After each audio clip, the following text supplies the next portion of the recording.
പണിപ്പുരയിലേക്ക് പ്രവേശിക്കാനുള്ള അവസാന task big boss കൊടുത്തിരിക്കുകയാണ്. ടാസ്കിൻ്റെ പേര് കാന്താരി മുളകെന്നാണ്. ഇത് 7 ഘട്ടങ്ങളായിട്ടാണ് നടക്കുന്നത്.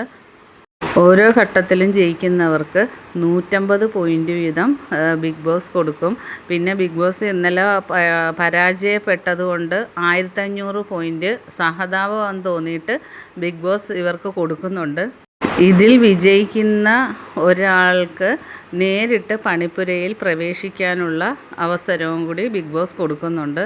7 റൗണ്ടിലും മത്സരിക്കാനുള്ള ഓരോ ടോപ്പിക്ക് ബിഗ് ബോസ് തരും. ആദ്യത്തെ ഡിബേറ്റിൽ പങ്കെടുക്കാൻ പറഞ്ഞിരിക്കുന്നത് നൂറയും സരികയുമാണ്. അതായത് ഇവർ രണ്ടുപേരിലും ഒരാൾ വാദിക്കണം. വ്യക്തിഗത ചോദ്യങ്ങൾ ചോദിക്കാം, മറ്റേയാൾ അത് ചോദിക്കാൻ പാടില്ല എന്ന് രണ്ടുപേരും പരസ്പരം വാദിച്ച് വിജയിക്കുന്നവർക്കാണ് 150 പോയിൻ്റ് കിട്ടുന്നത്. 2 മിനിറ്റ് ടൈമാണ് കൊടുത്തിരിക്കുന്നത്.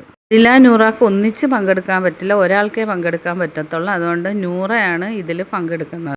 രണ്ടാമത്തെ മത്സരാർത്ഥികൾ ശൈത്യയും അവർ വാദിച്ച് ജയിക്കേണ്ട ടോപ്പിക്ക് കൊടുത്തിരിക്കുന്നത് ഈ ബിഗ് ബോസ് വീട്ടിൽ നിൽക്കാൻ യോഗ്യൻ ഒരാൾ പറയണം ഞാനാണെന്ന്, മറ്റേയാൾ വാദിച്ച് അയാളാണെന്ന് പറയണം. അങ്ങനെ രണ്ടുപേരും വാദിച്ചിട്ട് ജയിക്കുന്ന ആൾക്കാണ് പോയിൻ്റ് കിട്ടുന്നത്. മൂന്നാമത്തെ റൗണ്ടിൽ അക്ബറിനെ അഭിഷേകിനെയാണ് തിരഞ്ഞെടുത്തിരിക്കുന്നത്.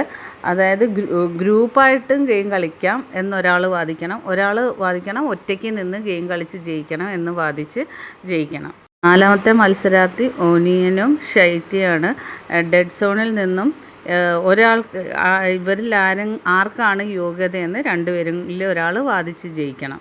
അങ്ങനെ 4 സബ്ജക്റ്റാണ് ബിഗ് ബോസ് കൊടുത്തിരിക്കുന്നത്. ബാക്കി അപ്ഡേറ്റുമായിട്ട് വീണ്ടും കാണാം. എൻ്റെ ചാനലൊന്ന് സബ്സ്ക്രൈബ് ചെയ്യണേ.